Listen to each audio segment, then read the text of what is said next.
Boa noite. Vamos lá, mais uma semana na presença de Deus, mais uma semana na presença do Senhor. Eu quero dar graças ao Senhor por mais esse dia frio. Olá, boa noite. Já tá chegando gente aqui. Mais um dia frio, mais um dia na presença do Senhor. Amém? Eu quero iniciar orando sobre o Salmo 125, que está escrito assim: os que confiam no Senhor serão como os montes de Sião, que não se abala, mas permanece para sempre. Assim como os montes à roda de Jerusalém, assim o Senhor está à volta do seu povo desde agora e para sempre, porque o cetro da impiedade não permanecerá sobre a sorte dos justos, para que o justo não estenda as suas mãos para a iniquidade. Nós confiamos no Senhor.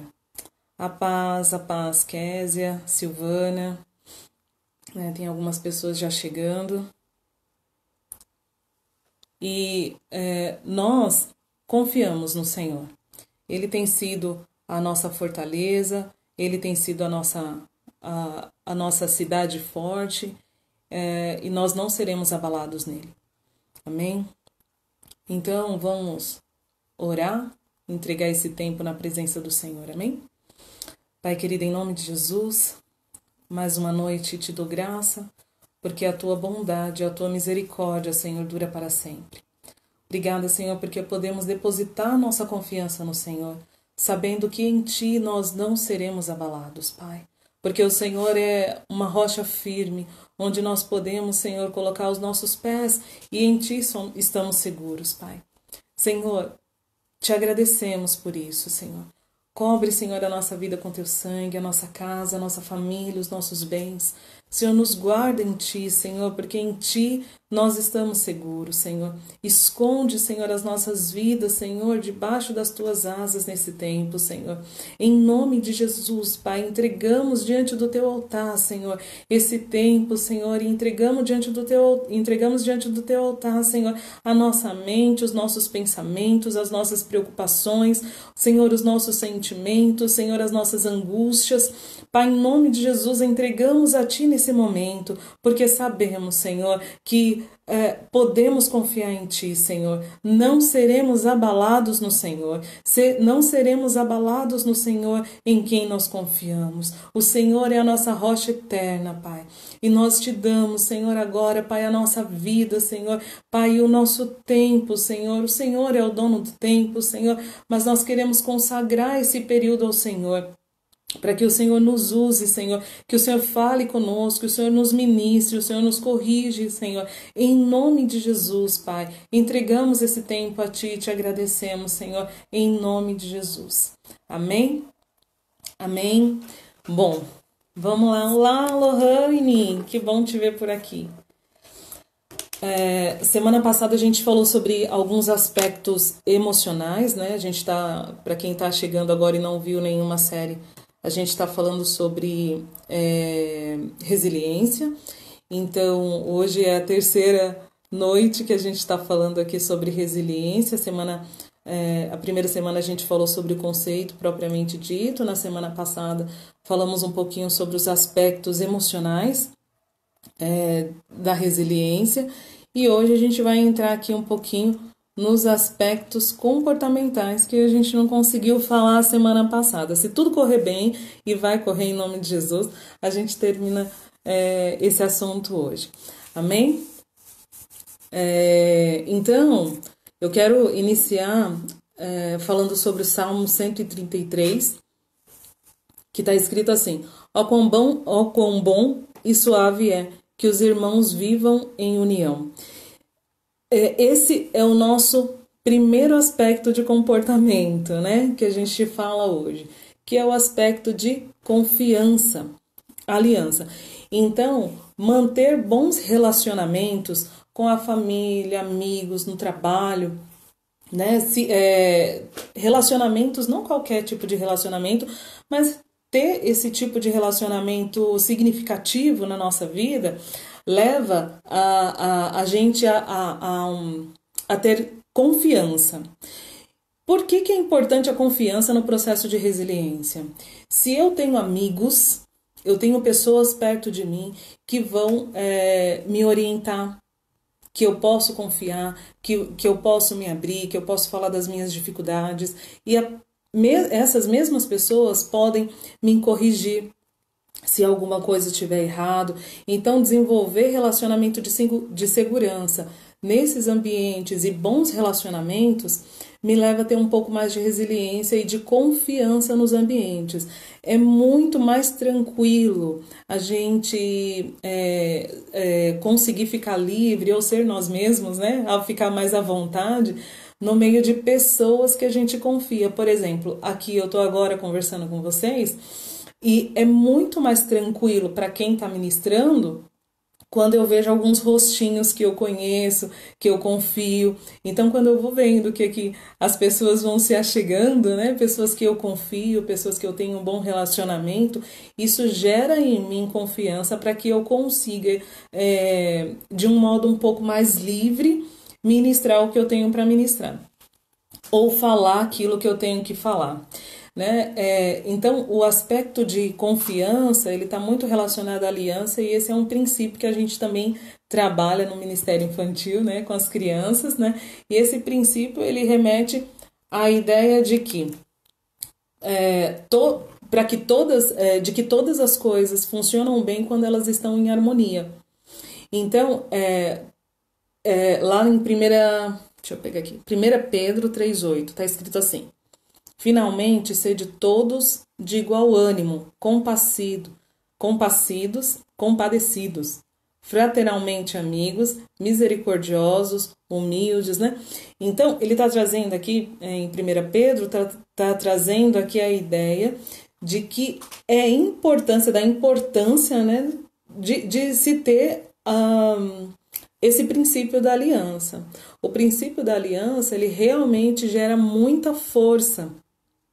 O apóstolo Josué, inclusive, hoje eu não consegui acompanhar, mas ontem ele trouxe uma palavra bem bacana sobre força, né? A força do cristão, e bem interessante. É claro, força não é a mesma coisa que resiliência, mas nesse princípio, quando a gente está unido, nós somos mais fortes. É bem interessante esse período de pandemia que estamos vivendo, porque nem todo mundo, principalmente lá no início da pandemia, foi bem difícil, né? Foi mais difícil, porque muita gente não podia sair de casa, muitas pessoas tá ali dentro do grupo de risco, muitas pessoas não conseguiam ir no mercado, por exemplo, e foi preciso a gente usar aí desse princípio de aliança para ajudar os nossos vizinhos, para ajudar as pessoas que estavam mais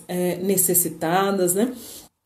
Esse princípio, ele é fundamental para a nossa sobrevivência, esse princípio é fundamental para o nosso bem-estar e esse princípio é fundamental para que a gente consiga desenvolver resiliência. Então, se eu estou inseguro, a gente falou também sobre insegurança, né? Mas se eu estou inseguro, eu não consigo extrair de mim a força necessária para enfrentar conflitos. E eu também não consigo extrair de dentro de mim tudo o que eu preciso para encontrar soluções de problemas. Quando eu estou num ambiente confortável, quando eu estou num ambiente amigável, quando eu estou num ambiente, né, entre pessoas de confiança, com certeza alguém vai despertar isso em mim. Até mesmo com uma história que a pessoa traga. Né? Se eu estou vivendo um momento de dificuldade, sempre um amigo vai trazer: olha, você já passou por situações piores do que essa. E você sobreviveu, e você conseguiu sair disso. Né? Então, um dos principais pontos aqui, um dos grandes pontos e importantes para a gente conseguir desenvolver resiliência é a unidade. Exatamente porque nós não conseguimos fazer todas as coisas sozinhos, nós não estamos sozinhos, nós precisamos precisamos um do outro, né? A harmonia, né? Com a harmonia funciona tudo muito bem. É muito legal quando a gente vê um grupo, né? Um ministério ou uma banda tocando, né, uma orquestra, por exemplo, e a gente pode ver a harmonia de todos os instrumentos juntos, a harmonia nas vozes. Agora, quando todo mundo quer tocar o mesmo instrumento, ou quando todo mundo quer se fazer grande dentro daquele ambiente, com certeza a gente vai encontrar ali uma desarmonia, é ruim, ocorre ruídos, né? Ruídos bem desagradáveis. Então, esse princípio, ele leva à ideia de que eu sou importante, mas você também é importante. E quando a gente se une, nós dois somos mais fortes. Juntos, nós realmente somos mais fortes. A gente vê esse princípio desde a fundação, desde ali no início, na fundação do mundo, em Gênesis, quando Deus fala, traz, façamos o homem a imagem e a semelhança, né? Então, quando esse façamos que Deus traz lá em Gênesis, mostra que ele não estava sozinho, que ele trabalhava em conjunto, que o Deus Pai tem uma função, o Deus Filho tem uma função, o Deus Espírito Santo tem uma função, e os três trabalham juntos em harmonia. Nós somos corpo, nós somos alma e nós somos espírito. Nós também somos tridimensionais, e essa ideia de ser tridimensional leva a ideia de unidade também, de aliança, né? Eu preciso confiar em mim, eu preciso confiar no meu espírito, eu preciso confiar no meu emocional, eu preciso confiar nas minhas atitudes, né? Algumas tanto no nosso espiritual, mas as nossas atitudes não são coerentes com aquilo que a gente prega, né? Então precisa se ter essa harmonia. E essa harmonia, ela não é somente agora para o outro, como você percebe, mas para comigo mesmo. Eu preciso estar em unidade comigo, eu preciso ter uma aliança e um compromisso com o corpo, alma e espírito, e eu também preciso ter aliança e compromisso com os meus irmãos. Isso gera um tanto de resiliência. Esse foi o primeiro aspecto, confiança. Segundo aspecto, trabalhe a perspectiva. Evite enxergar as coisas, vou ler literalmente como está aqui, tá bom? Evite enxergar as coisas com uma visão unilateral da realidade. Tente se colocar no lugar do outro. Como o outro vê as coisas, como o outro imagina as coisas. Então, trabalhar essa questão da perspectiva é o segundo ponto ali para a gente desenvolver um tanto de resiliência. Quando ele traz a ideia de olhar para as coisas, enxergar as coisas com uma visão, não somente com uma visão unilateral, sabe aquele exemplo que todo mundo conhece do copo meio cheio, meio vazio? Eu tenho um copo aqui. Eu tenho um copo aqui que está bem cheio, né? Eu não vou tomar tudo isso de água, deixa eu tentar tomar um pouco. Ótimo. Eu tenho aqui um copo, todo mundo conhece esse exemplo, mas aqui a gente fala sobre a perspectiva. Sobre qual perspectiva eu estou vendo esse copo de água? Eu estou vendo um copo meio cheio ou eu estou vendo um copo meio vazio? Na verdade, o copo está pela metade. O fato, a situação é essa. A situação não muda. O que muda diante da gente? O que muda, na verdade, é a perspectiva, ou seja, o modo como eu vejo as coisas. Se eu sempre olhar para o copo e falar, poxa, tá faltando metade de água aqui, ó, tá pela metade, eu não vou conseguir, não é o suficiente, essa água aqui não é o suficiente para matar minha sede. O que vai acontecer é que realmente não vai ser o suficiente, porque eu tô tomando água e eu não tô nem aproveitando. Ou eu deixo de beber, porque em algum momento pode faltar, e se faltar, né, então eu guardo. Então aqui a ideia de trabalhar a perspectiva é o modo como você olha. Lá em Números 13, 27 a 31, está escrito assim: Vou repetir, Números 13, 27 a 31. E contaram-lhes e disseram: Fomos à terra que nos enviastes, e verdadeiramente mana leite e mel, e este é o seu fruto. O povo, porém, que habita nessa terra é poderoso, e as cidades fortificadas e muito grandes. E também ali vimos os filhos de Anak. Os amalequitas habitam na terra do sul, e os heteus, e os jebuseus e os amorreus habitam nas montanhas, e os cananeus habitam junto ao mar, pela margem do rio Jordão. Então Caleb fez calar o povo perante a Moisés e disse: Certamente subiremos e possuiremos em herança, porque seguramente prevaleceremos contra ela. Todo mundo conhece, é lógico, essa passagem. Quem não conhece, está aí a referência. E é importante ler. Mas o que esse texto nos relata é exatamente essa ideia do olhar, da perspectiva.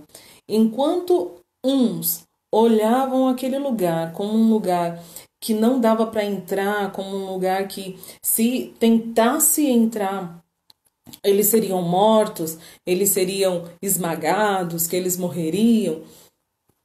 Outros, né, Josué e Caleb especificamente, olhou aquela situação, quando eles olharam o fruto daquele lugar, eles falaram: poxa, esse sim é o lugar de herança. Isso aqui é a nossa herança, foi o que Deus nos prometeu. Verdadeiramente mana leite e mel.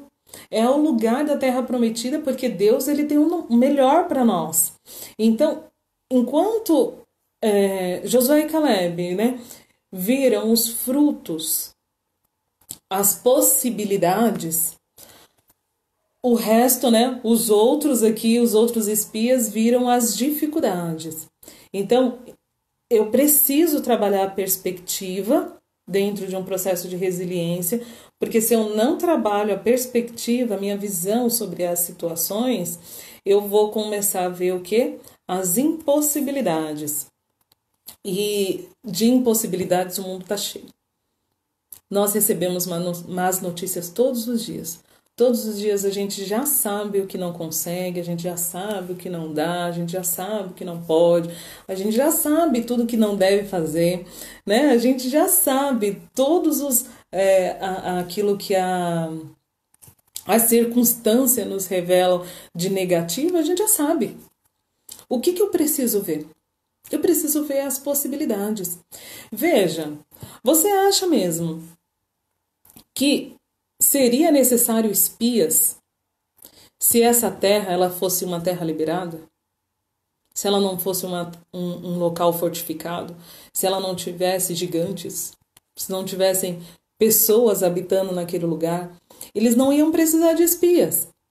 Ele só precisou de espia exatamente porque ele estava habitado. E é por isso que a gente precisa saber o que eu estou fazendo ali. Por que eu fui enviado? Por que eu estou na empresa? Eu sempre, aliás, não só em empresas, mas em todos os lugares que eu já fiz parte desde a minha conversão, eu sempre perguntava para Deus o que eu estava fazendo ali. Eu acho que eu já falei isso para vocês em algum momento. Mas ao entrar em uma empresa, eu falava assim: Senhor, qual é o tempo que o Senhor tem para mim nesse lugar? E o que o Senhor quer fazer comigo nesse lugar?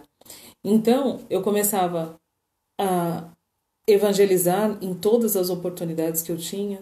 Se alguém reclamava do meu lado: tô com dor de cabeça. Antes de oferecer um remédio, eu oferecia uma oração. Eu falava: posso orar por você? Orava ali sim, de um modo simples: Senhor, olha, abençoa, traz alívio, em nome de Jesus, amém.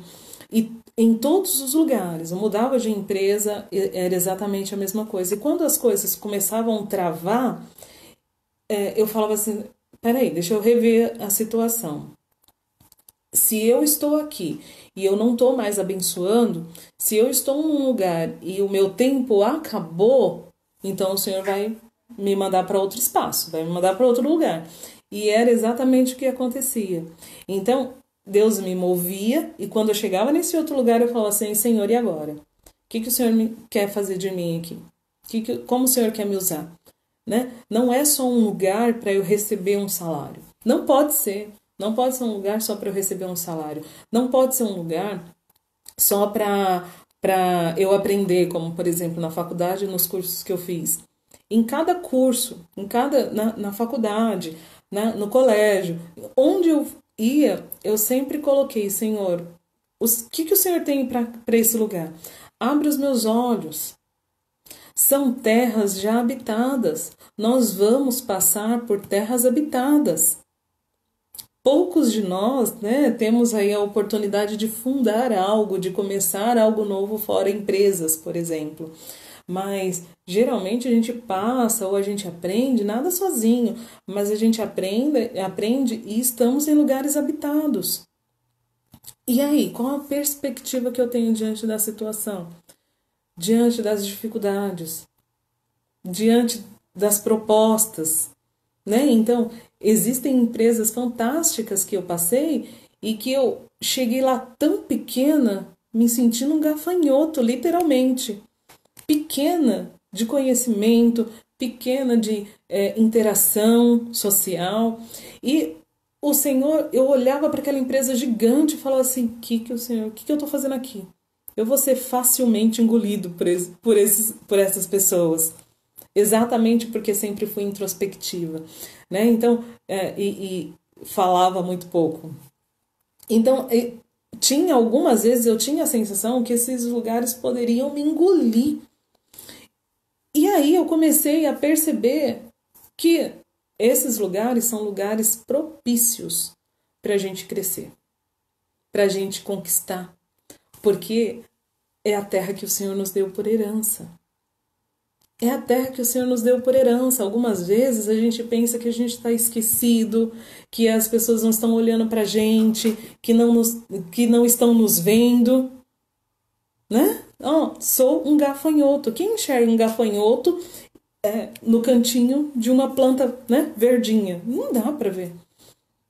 Nós somos pequenos, mas Deus revela as coisas grandes aos pequenos. Então eu preciso do quê? Da perspectiva.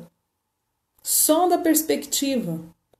Mudança de visão. Tirar as vendas dos olhos. Tirar as traves. Tirar tudo aquilo que está impedindo a visão, a sua visão de fluir. Tudo aquilo que está impedindo você de prosperar. É só uma visão. A gente está no momento ruim? Sim. Estamos vivendo momentos ruins. E quando a gente começa a ler a Bíblia, ela está recheada de momentos ruins. E também está recheada de escapes que o Senhor deu, de livramentos que o Senhor deu. Quando a gente coloca o nosso olhar naquilo que onde de fato a gente tem que ver, né? Para onde eu tenho que olhar, pro Senhor. Eleva os meus olhos para os montes. De onde vem o socorro? O meu socorro vem do Senhor. O meu socorro vem do Senhor. Então, o modo como eu vejo as coisas muda toda uma situação. Muda toda uma situação. O modo como você vê as coisas muda situações. Amém? Terceiro ponto aqui.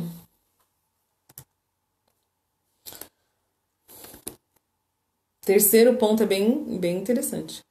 Ouça e dê feedbacks. Dar feedbacks a gente adora, né? A gente adora porque nós somos pessoas críticas e a gente vê detalhes e a gente gosta de citar, revelar todo o nosso conhecimento e a gente gosta de melhorar as pessoas, então a gente adora dar feedbacks. Todos nós. Mas e receber feedbacks? Como que é? Como será que é receber feedback? Então, o terceiro ponto aqui para a gente trabalhar a nossa resiliência é exatamente o ouvir, né? Feedback, existe um modelo para fazer isso, eu vou tentar falar um pouquinho, mas também dar feedbacks, né? Não, desculpa, dar feedbacks, mas também receber os feedbacks. Então, lá em Provérbios 19, 20 e 21, está escrito assim: ouve o conselho e recebe a correção, para que o fim para que no fim seja sábios. Muitos propósitos há no coração do homem, porém o conselho do Senhor permanecerá. Eu quis ler o anterior exatamente porque ele fala assim, ó: ouve o conselho, recebe a correção, para que no fim, você seja sábio, né? E aí ele traz: muitos planos faz o coração do homem, mas o conselho do Senhor permanecerá. Então, olha a importância da gente receber feedback.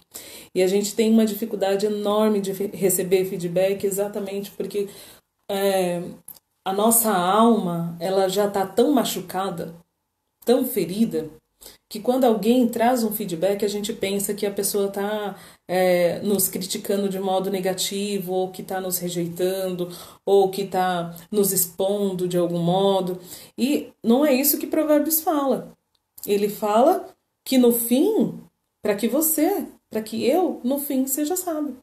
É importante os feedbacks. Os feedbacks são importantes para que a gente melhore, para que a gente cresça, né? Então, eu sou uma pessoa que gosto muito de receber feedback hoje, depois de um tratamento de Deus, né? Eu gosto muito de receber feedbacks, mas eu lembro que teve um período na minha adolescência que vocês estão conhecendo a minha vida. Teve um período na adolescência que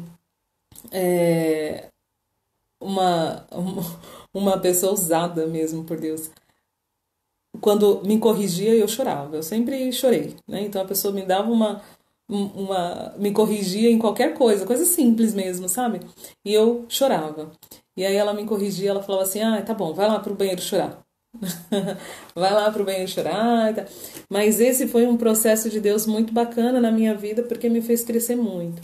E aí teve um dia que eu indo pro trabalho, chorando no caminho, né, pelos feedbacks, e eu falei assim: Senhor, me ensina a receber correção. Me ensina a receber correção, porque a sua palavra diz que o Senhor corrige os filhos que ama. Por que eu não me sinto, então, amada com as correções? Porque ao invés de me sentir amada, eu me sinto diminuída, me sinto exposta, me sinto humilhada, né? E tudo isso. E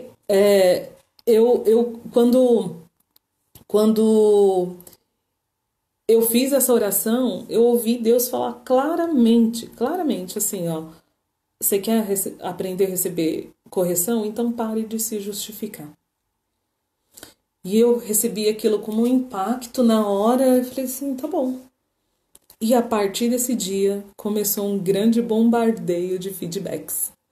De tudo. Em todos os ambientes eu recebia correção, em todos os ambientes eu era corrigida.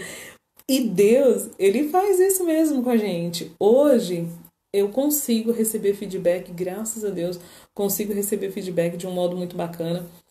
E eu recebo muito bem, porque as pessoas que geralmente me corrigem, eu sei que são pessoas que me amam, né? Então, as pessoas que te amam são as pessoas que vão te corrigir.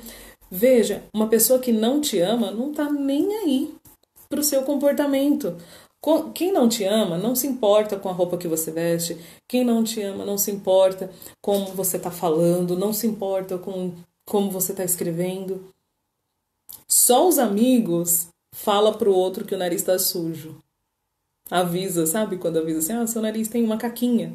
Só os amigos fazem isso, né? Então, olha que, né? Um detalhe simples, mas assim, só os amigos falam isso. É muito difícil alguém falar assim, ó: olha, você tá com bafo. Só um amigo com muita coragem para avisar a gente que a gente não tá, né, com bafo. Olha, hoje você tá com CCzinho, vai lá passar um desodorante. Por isso que é importante a gente aprender a receber feedback. Porque de repente eu tô aqui querendo te dar um toque que, olha, você tá com CC, você tá com bafinho e você não tá percebendo. O que acontece é que você fica chateado comigo. Como que eu vou corrigir mais? Não dá, entende? Deus, ele corrige os filhos que ama. Ele corrige exatamente porque ele quer ver em você, ele quer ver em mim um crescimento. Deus quer nos ver crescer, Deus quer nos fazer florescer, né? E para florescer, para crescer, a gente precisa ser regados, a gente precisa ser podados, a gente precisa ser corrigidos. É claro que eu estou falando com uma correção em amor, e aí que entra o como fazer. A gente precisa corrigir? Precisa, mas o como muda tudo. Muda tudo. Não é porque eu estou corrigindo que eu posso falar com as pessoas de qualquer forma. Não é porque eu estou corrigindo, porque eu sou uma pessoa líder ou porque eu sou sua amiga, que eu vou falar verdades dolorosas que te machucam. Entende? Então, o saber como fazer também é importante. É importante saber ouvir? Sim. E é importante saber também que educação dentro de um feedback é necessário. Discrição dentro de um feedback é necessário. Né? A proteção dentro de um feedback é necessária. Então, por exemplo, as empresas, elas não fazem feedback ali no meio de todo mundo. Ela pode fazer um feedback com toda a equipe, se for um feedback sobre um resultado geral, um resultado total. Mas se o feedback é da pessoa, pessoal, ela tem que ser feita de um modo reservado. E aí existe um modelo bem bacana que o Roberto Chianachik traz, que é o modelo de feedback sanduíche. O que é esse feedback sanduíche? É assim, eu coloco ali o pão, né? Vem o recheio e depois vem o outro pãozinho. E o feedback sanduíche, como que é? Eu vou elogiar, porque eu preciso reconhecer tudo aquilo que a pessoa fez de bom. Eu preciso reconhecer pelo menos o esforço que ela fez. Pode ser que a pessoa tenha feito tudo errado, mas ela teve uma boa intenção. E essa boa intenção, ela já é muito importante, tem que ser considerada. Então, esse é o nosso primeiro pão, né? A gratidão, o reconhecimento das coisas positivas que ela tem, dos pontos, de tudo aquilo que ela faz bacana. Coloco ali um recheiozinho mais amarguinho, mais apimentado no meio, que é a nossa correção. E no final eu fecho com a gratidão novamente, né? Com elogios novamente, mais ou menos assim. A pessoa, ela tá toda alinhada, toda adequada, mas o batom dela tá borrado. Eu falo, olha, fulana, você tá muito bacana hoje, gostei muito da sua roupa, combinou super com você, você tá super bonita, mas ó, tem um batom tá borradinho, então corrige lá.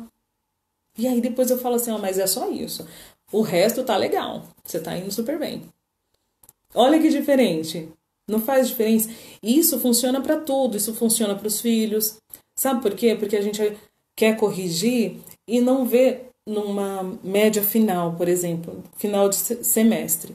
Chegou aí o boletim da criança. Quando chega o boletim da criança, tem um monte de... tem ali as notas ruins, né, nas matérias que ele não foi tão legal, mas tem as notas boas também. Então eu posso pegar essas notas boas e falar, filho, parabéns, olha como você foi bem no inglês, como você é bom em matemática, uau, nossa, estou muito feliz que você é super inteligente nessa questão, mas ó, tem que melhorar aqui no português. O português aqui tá uma nota, não tá tão legal, dá para melhorar. Eu acredito, eu fecho com um pãozinho falando, olha, eu acredito que você pode melhorar. Porque você é muito criativa, então você vai melhorar. Qual é o filho que não vai ter disposição para chegar no final do próximo semestre com notas melhores? Já sabendo onde ele tem que melhorar. Porque quando a gente dá uma bronca falando só daquela situação pontual, vou dar um feedback, eu falo só daquela situação pontual, o que eu faço é desmoronar ou matar todas as outras coisas. Então, tem pessoas, por exemplo... A gente está num contexto, né, de igreja, mas assim, tem pessoas que tá ali, ó, certinho. O tempo todo chega, todos os dias cedo, faz o seu melhor, mas aí um dia ela não faz bem. E aí a gente pega esse único dia e coloca para a pessoa, olha, você chegou atrasada, e fala um monte sobre esse dia. Então, é muito injusto isso, é muito desmotivador. E a gente acaba afastando as pessoas quando a gente faz dessa forma, todas as pessoas. esse tipo de feedback que eu trouxe agora para vocês, ele serve para todos os ambientes, serve para os amigos, serve para o trabalho, serve para você mesmo. Porque a gente tem que se autoavaliar. Avalie o homem a si mesmo, né? Então a gente precisa se avaliar também. Então esse é um momento, é um tipo de feedback que a gente pode aplicar em nós mesmos. Quando eu olho para mim e eu vejo tudo aquilo que eu fiz de bom, tem coisas que precisam ser melhoradas, mas eu acredito que eu posso chegar nos meus objetivos, né? Eu consigo acreditar que eu vou chegar porque eu tô fazendo esse momento feedback comigo mesmo, né? E é importante isso, é muito importante, amém? E aí, último plano de ação, o último ponto é o plano de ação. Ter um plano de ação, na verdade, estrutura tudo isso que a gente falou até agora, né? Desde da semana passada, né? O emocional, como também agora aquilo que a gente tem que atuar dentro dos nossos comportamentos. Então, ter um plano de ação vai colocar ali a prática, né? A proximidade, vai trazer a proximidade da prática sobre a nossa resiliência. Eu estou falando de resiliência e não é algo possível de se alcançar. Não é mesmo. O que a gente precisa é saber que todos nós, absolutamente todos, carregamos essa virtude, porque é uma graça, é algo dado por Deus. Jesus, ele foi resiliente, né? Nossa estrutura é uma estrutura resiliente. Nós, brasileiros, não desistimos nunca, né? Então, nós somos de natureza resilientes, nos reinventamos todos os dias, em cada situação difícil, nós estamos nos reinventando. Mas, então, a gente não pode olhar e não precisa, na verdade, se olhar como se não fosse possível. E essa ideia do plano de ação, ele traz essa estruturação para um todo. Então, com base no problema que se enfrenta, monte uma lista de reações diante dele. Mais ou menos assim, para simplificar. Eu fiz um quadro. Não vou mostrar para vocês, porque eu vou desestruturar aqui a câmera. Mas eu fiz um quadro. E no quadro eu coloquei a situação problema. Do lado eu coloquei o que depende de mim. E depois um outro campo, o que depende dos outros. Isso é um plano de ação literalmente. Quando eu estou falando de plano de ação, é pegar um papel, pegar uma caneta e realmente desenhar ali o plano de ação. Eu preciso identificar qual é a situação problema. Qual é a situação que está me roubando o sono? Qual é a situação que está me deixando desmotivado? Qual é a situação que está me desestruturando emocionalmente, que está roubando a minha paz? Preciso identificar essa solução. Qual que é a situação problema? Ou as situações. Depois, eu preciso colocar o que depende de mim. O que depende de mim no físico, no emocional e no espiritual. E o que depende dos outros, no físico e no espiritual. Por que não no emocional? Porque no emocional depende de mim, não dos outros. Então, vamos lá. Eu coloquei aqui um modelo de uma situação problema, como, por exemplo, um profissional. Situação problema na área profissional. A gente escuta bastante queixa de pessoas que sofrem perseguições nos seus trabalhos, né? Então, imagina aí essa situação problema de perseguição no trabalho. Eu identifiquei a situação, ok, vamos lá, o que depende de mim? Fisicamente, estou sofrendo uma perseguição, corro o risco de ser mandado embora, corro o risco de ser substituído, ou numa concorrência aí de uma promoção, eu corro o risco de perder essa vaga. O que depende de mim, fisicamente falando? Depende de mim, por exemplo, uma atualização curricular, cursos de capacitação. Depende de mim me relacionar melhor com as pessoas, desenvolver a inteligência interpessoal. né? Que mais que depende? Depende de mim, por exemplo, participar de ações sociais da empresa, ou se não tiver nenhuma ação social, criar uma. Depende de mim. Tem um monte de coisinhas que depende de mim. Depende de mim melhorar a minha qualidade de trabalho. Depende de mim melhorar o meu humor no trabalho. Depende de mim mostrar ser uma líder ou ser capaz de alcançar aquela vaga. Então tem coisas que é só você que pode fazer. Só eu posso fazer para me destacar. Ou para, né, pelo menos ter um bom gabarito para concorrer a essa disputa. A gente está num quadro onde agora, com certeza, vão se destacar pessoas que têm um currículo melhor, né? Vão estar pessoas mais capacitadas, com mais experiências, elas vão se destacar nesse período que tanta gente foi mandada embora, e, inclusive, pessoas que não exigem tanto aí um retorno financeiro. Então, o que você pode fazer nesse período, por exemplo, de pandemia? O que você tem feito nesse período de pandemia, que tem ficado dentro de casa? Tem trabalhado essa parte física? Foi liberado um monte de cursos online, gratuito inclusive, para várias áreas. Muitas áreas foram abertas para cursos gratuitos. Eu mesmo fiz várias. Fiz vários cursos gratuitos e faço curso o tempo todo. Toda a nossa comunicação está sendo online. Por que um curso não vai ser? Então, assim, a especialização depende de você. Reavaliar o seu currículo depende de você, né? Organizar. Tem, assim, simplesmente organizar o currículo, montar um bom currículo apresentável, né? Depende de quem? Depende de você. Então, a gente está falando de uma situação problema, mas que se eu não atuar dentro daquilo que depende de mim, a situação problema não vai mudar. Dentro das questões emocionais, romper o triângulo dramático e sair da zona de vitimização, né? O triângulo dramático aqui é terrível, né? Porque traz a ideia de que existe um perseguidor, uma vítima, um perseguidor e um salvador. Então, dentro do trabalho sempre vai haver isso. Eu estou usando aqui como exemplo a situação problema-trabalho, por isso eu estou trazendo esses exemplos. Mas você vai construir o seu quadrinho depois e vai descobrir qual é a sua situação, problema e como agir. Mas em todas vai ter um triângulo dramático.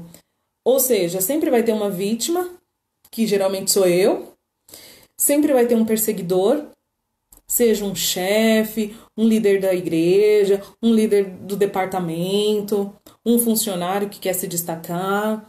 Sempre vai ter um perseguidor e sempre vai ter um salvador, ou seja, alguém que eu deposito a esperança e a confiança de que vai me tirar daquela situação, problema e me elevar de algum modo. Acontece que por ser um triângulo dramático, né, a palavra já diz tudo, está dentro de um drama. E se está dentro de um drama, quem tem que romper isso não é o salvador. Se alguém te tira desse quadro, né, está sofrendo uma perseguição no trabalho, um líder enxerga que você está sofrendo uma perseguição no trabalho, te tira dali e coloca em outro departamento. Sabe o que vai acontecer em outro departamento? De novo vai se estabelecer um outro triângulo. Esse triângulo vai se estabelecer na sua casa, esse triângulo vai se estabelecer na igreja. E aí você fala, poxa, o mundo está caindo, todo mundo me persegue. O que será que acontece comigo que está todo mundo me perseguindo, todo mundo contra mim, o mundo está contra mim. O mundo não está contra você, nem contra mim também. Acontece que eu estou dentro de um papel de vitimização. E esse papel de vitimização me mantém cativo, me mantém preso, me mantém aprisionado numa condição de espera que alguém venha me resgatar daquela situação. Então, quando a criança tem ali até 5 ou 6 anos de idade, o que a gente escuta? Todas as vezes que essa criança é perseguida, seja pelo irmão, por um outro coleguinha, essa criança vai pedir ajuda de um adulto, né? Que é, Ah, mãe, olha, fulano tá me perseguindo, olha, mãe, tá puxando meu cabelo, né? A gente escuta muito isso das crianças, olha fulano. Depois dos 7 anos, a gente precisa ensinar essa criança a sair da condição de vítima. Não é se defender sozinha batendo no outro, não é isso. Mas, veja, tem coisas que a própria criança pode resolver. E se não foi feito esse interdito, a criança fica ali o tempo todo, cresce uma criança, um adulto, e aí dentro desse papel de vitimização. E algumas vezes, sabe, o meio, a vida, né, ela não é tão favorável com a gente. Né? Algumas vezes a vida não é tão favorável. E se a vida não é tão favorável e eu estou dentro, me colocou, né, me esmagou dentro de um pote, me colocou, fechou o pote dentro, me colocando dentro desse papel de vítima, às vezes é difícil mesmo sair. Mas agora você já sabe que é possível. É possível romper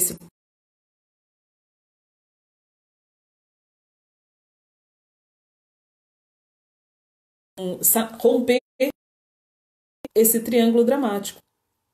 Não sou eu e nem que vou fazer isso.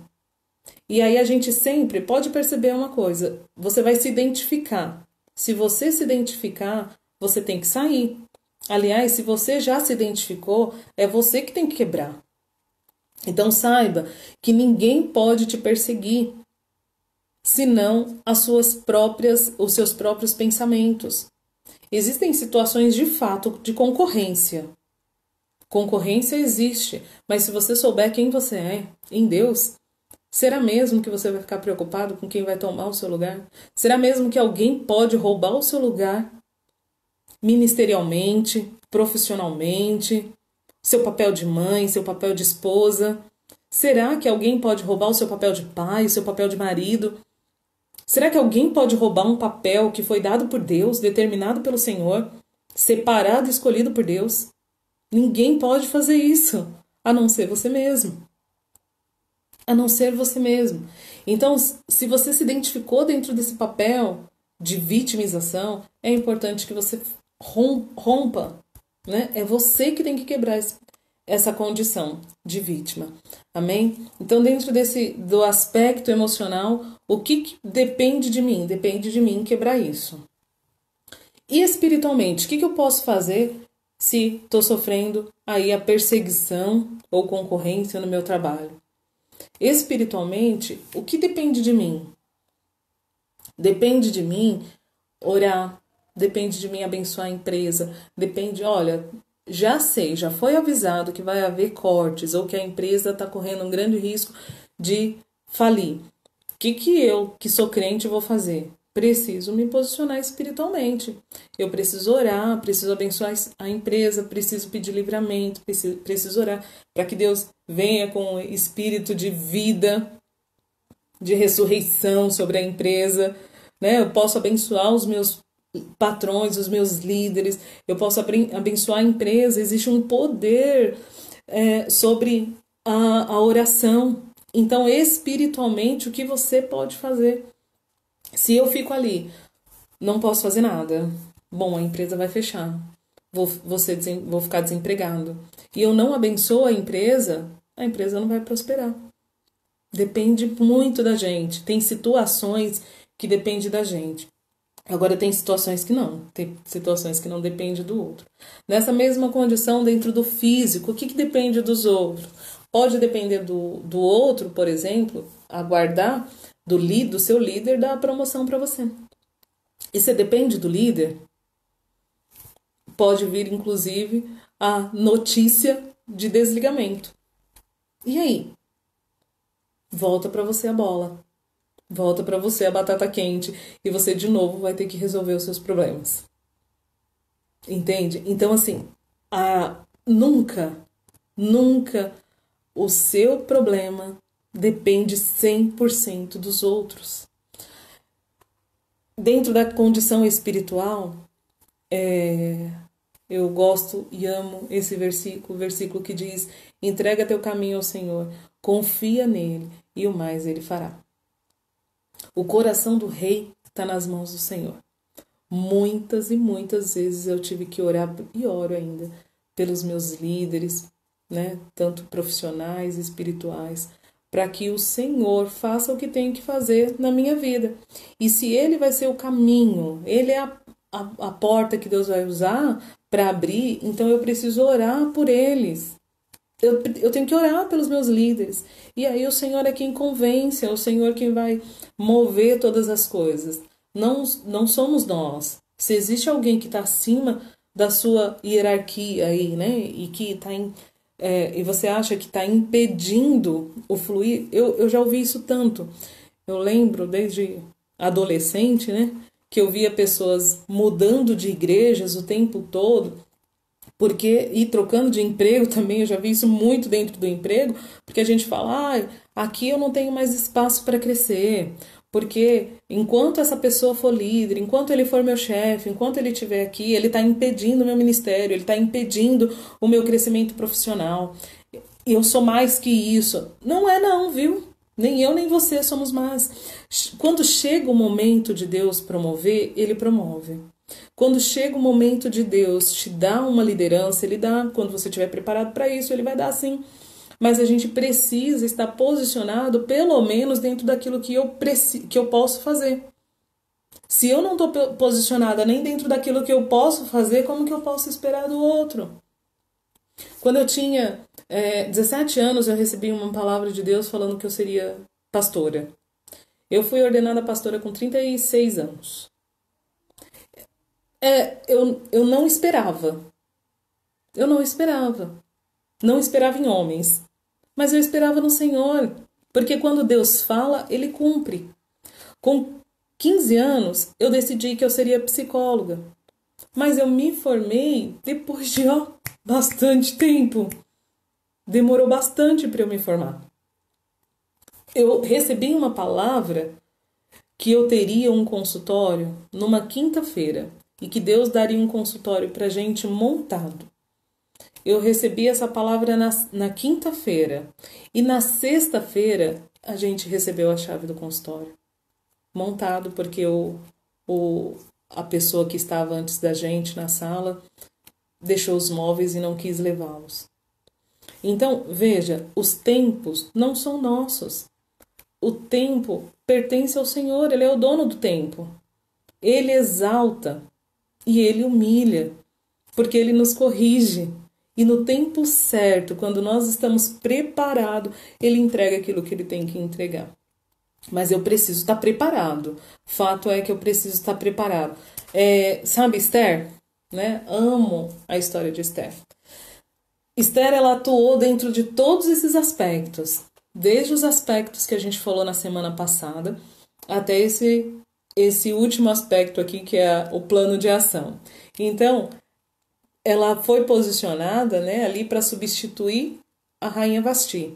E Vasti era uma pessoa, uma rainha que agiu sem sabedoria, por impulso, né, por rebeldia ali, perdeu a bênção, porque ela estava dentro de uma condição de vitimização, que se colocou e cresceu dentro daquilo. E a rainha Esther, ela veio para quê? Para substituir a Vasti. Ela poderia ser igual? Claro que não. Ela tem toda uma sabedoria e uma unção de Deus. E a primeira coisa que eu pontuei aqui da rainha Esther é que ela ouviu o conselho do tio Mordecai. Ou seja, o feedback. Ela recebeu o feedback do tio e aí ela foi lá e colocou em ação o seu plano. O segundo ponto referente à rainha Esther é que ela traçou um plano de ação, né, quando Amã intentou contra os judeus. Ela criou todo um plano. O que ela fez? Eu também sou judia, então eu também vou morrer, né? Se matarem os judeus, vou junto. O que ela fez? Ela proclamou um jejum de 3 dias, ela se posicionou espiritualmente. Ela chamou as pessoas, ela proclamou um jejum de 3 dias, ela orou, ela se preparou, né? Primeiro ela se preparou espiritualmente. Depois, aqui a gente falou sobre unidade, né? Então ela reuniu as pessoas para estarem em oração e jejum, ou seja, se posicionou em aliança e em oração. O segundo, traçou um plano. Ela se vestiu depois desse tempo, né, de consagração. Ela se vestiu com as melhores roupas, ela se preparou para se apresentar diante do rei. E quando ela se apresenta diante do rei, né, ali em intercessão, quando ela tomou a atitude de se apresentar diante do rei, ela recebe ali a graça, né? Ela recebeu ali ela recebeu a graça, o rei achou graça diante dela. Ela se posicionou em todos os aspectos que nós falamos e ela só foi achada graça diante do rei exatamente porque ela não ficou sentada dentro de uma cadeia dentro de vitimização, lamentando do seu problema, lamentando que estava sendo perseguida pelos judeus, por Amã. Ela não ficou só dentro do seu palácio chorando, nem se rebelou contra o rei. O que ela fez foi se posicionar dentro daquilo que ela podia fazer. Nós não esperamos, eu não espero mesmo, que você se posicione dentro daquilo que eu acho que você pode fazer. Você me ouviu falar sobre resiliência por 3 semanas. Então, eu acredito que você, mais que ninguém, sabe o que você deve fazer, o que você pode fazer, o que está dentro do seu alcance fazer, onde você precisa trabalhar, o que você precisa desenvolver de melhoria, e você se posicione dentro daquilo que o Senhor tem para a tua vida individualmente. E eu sei que os planos que Deus tem para nós são muito maiores. Eu vou encerrar, mas eu quero ler Jeremias 11:13, que está escrito assim: Eu bem sei os pensamentos que tenho a vosso respeito, diz o Senhor, pensamentos de paz e não de mal, para vos dar o fim que esperais. Então me invocareis, e ireis, e orareis a mim, e eu vos ouvirei. Buscar-me-eis e me achareis quando me buscardes de todo o vosso coração. E eu quero também ler Josué 1:5, que está escrito assim: Ninguém te poderá resistir todos os dias da tua vida. Como fui com Moisés, assim serei contigo. Não te deixarei, nem te desampararei. Esforça-te e tem de bom ânimo, porque tu farás este povo herdar a terra que jurei a seus pais lhe daria. Amém? Essa é a palavra que Deus colocou no meu coração para a sua vida. Eu quero orar agora por você.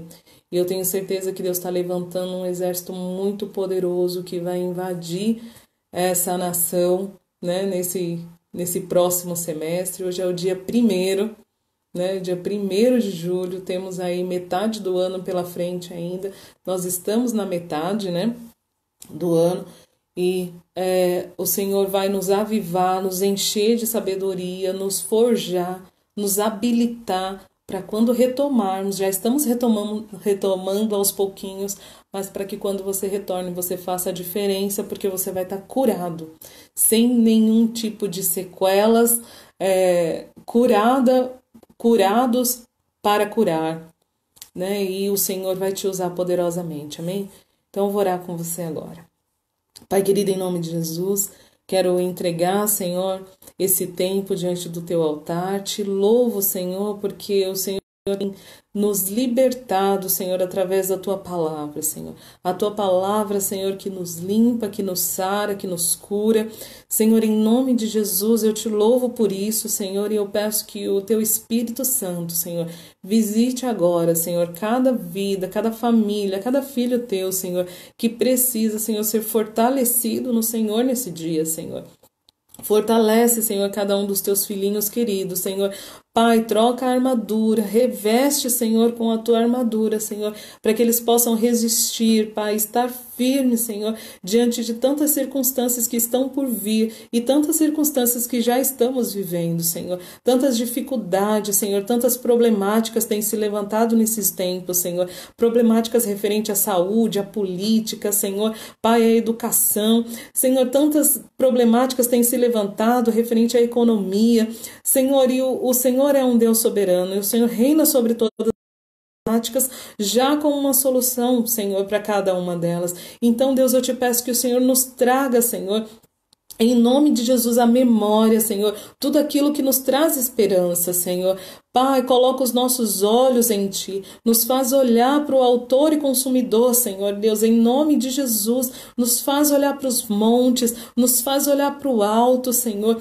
Pai, em nome de Jesus, Senhor, que todo sentimento de inferioridade, Senhor, todo sentimento de perseguição, tudo aquilo que tem vindo sobre as nossas vidas, Senhor, sobre a vida dos Teus filhos, com relação à perseguição, Senhor, Pai, que seja removido agora em nome de Jesus, e assim, Pai, como Eliseu orou, Senhor, eu oro também hoje e peço, abre os olhos do moço para que veja, abre os olhos, Senhor, desse povo para que eles vejam, Senhor, que maior é aquele que está conosco do que aquele que está no mundo. Senhor, abre os olhos, Senhor, para que a gente possa ver, Senhor, que ao nosso redor, Pai, tem anjos poderosos que o Senhor colocou para lutar a nosso favor. Pai, abre os nossos olhos, Senhor, para que a gente possa enxergar, Pai, a fortaleza que vem de Ti, que a Tua presença, Senhor, seja agora sobre as nossas vidas, no nome santo de Jesus, Pai, em nome de Jesus, Senhor. Pai, eu declaro, Senhor, pessoas cheias da Tua presença, resilientes no Senhor, em nome de Jesus, em nome de Jesus. Amém?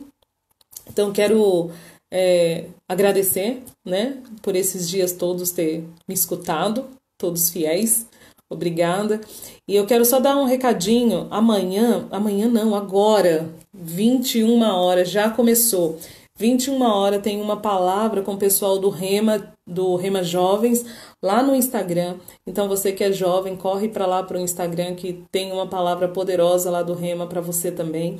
Amanhã às 20 nós temos culto presencial e também será transmissão por vídeo, né? Então, se você pode, esteja presente nos cultos, né, que retomamos. Eu quero abençoar a tua vida em nome de Jesus. Um grande beijo.